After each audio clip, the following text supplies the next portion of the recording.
வணக்கம் மக்களே. பொங்கல்லாம் எப்படி போச்சுன்னு தெரியல, புரியுதுங்களா? சிலர் பார்த்துருப்பீங்க. நீங்கள் அந்த பொங்கல் நிகழ்வுங்கிறது வந்து நிறைய பேருக்கு பிடிக்கலன்னு தெரியுது.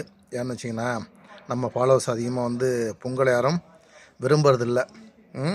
ஆனால் இப்போ உள்ள காலகட்டத்தில் பார்த்தா நிறைய பேர் என்ன உண்மையும் நன்மையும் பிடிக்கிறதில்ல. ஆனால் என்ன கவர்ச்சியும் காமமும் காட்டினால் அதை விரும்புகிறாங்க.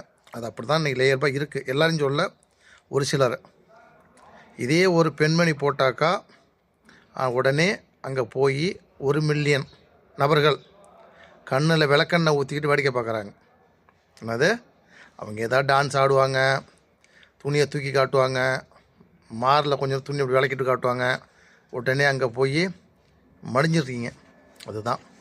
நம்மளாம் அப்படி கிடையாது. ஏதோ நடக்கக்கூடியதோ நடந்துக்கிட்டு இருக்கிறதையும் சொல்கிறோம். இதுதான். ஆனால் தெரிஞ்சுக்கிட்டேன் இதுலேருந்து என்னது, இந்த காலத்தில் நல்லதுக்கு காலம் இல்லை. எனக்கு ஒரு பிரச்சனைனா அதை நான் தான் கையாளணும், உங்களுக்கு ஒரு பிரச்சனை நீங்கள் தான் கையாளணும். அதை யாரும் எடுத்து நல்ல விதமாக செயல்பாட்டு கொண்டு போகக்கூடாது அப்படிங்கிற எண்ணத்தில் வாழுறவங்க தான் உலகம் பூரா இருக்கிறாங்க அதிகமாக.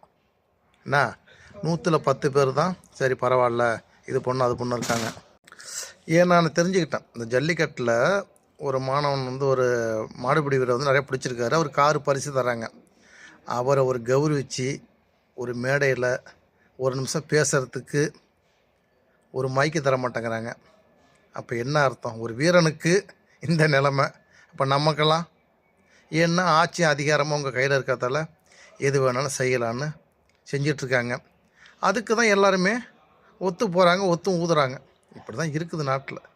ஆனால் என்ன தான் நீங்கள் நல்லது செஞ்சாலும் சரி தான், என்ன தான் கற்றுனாலும் சரி தான்.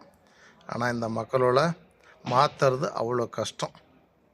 பார்த்துட்டேன், தெரிஞ்சுக்கிட்டேன். 2026 2025 தான் இப்படி இருந்துன்னு பார்த்தா 2026 அதை விட மோசமான நிலைமையில தான் எல்லோரும் வாழ்ந்துக்கிட்டு இருக்காங்க, பயணித்துக்கிட்டு இருக்காங்கன்னு தெரியுது.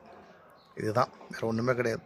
நீங்கள் என்ன தான் கூவினாலும் சரி, என்ன தான் கற்றுனாலும் சரி, எவன் தலையில் குட்டிக்கிட்டே இருந்தாலும் சரி தான், நாங்கள் காட்டிக்கிட்டே இருப்போம், நாங்கள் வாங்கிக்கிட்டே இருப்போம், காசு கொடுத்தா எங்களுக்கு போதும். அந்த இயல்பில் தான் மக்கள் நிலைமை இருக்குது. அதில் ஒன்றும் மாற்று கருத்து இல்லை. என்னவோ நமக்கு தெரிஞ்சதை சொல்கிறோம். கேட்டால் கேளுங்க, கேட்காட்டி போங்க. அதான் பண்ண முடியும். வேறு என்ன பண்ண, உங்களுக்காக வந்து நம்ம உயிராக விட முடியும்? அதெல்லாம் முடியாது. அவங்கவுங்க பாட்டை பார்த்துக்கிட்டு அவங்கவுங்களுக்கு என்ன பிடிக்குதோ அதையே கையாளுங்க. எவன் எவ்வளோ காசு கொடுக்குறான் வாங்கிக்கிட்டு வாக்கை செலுத்துங்க.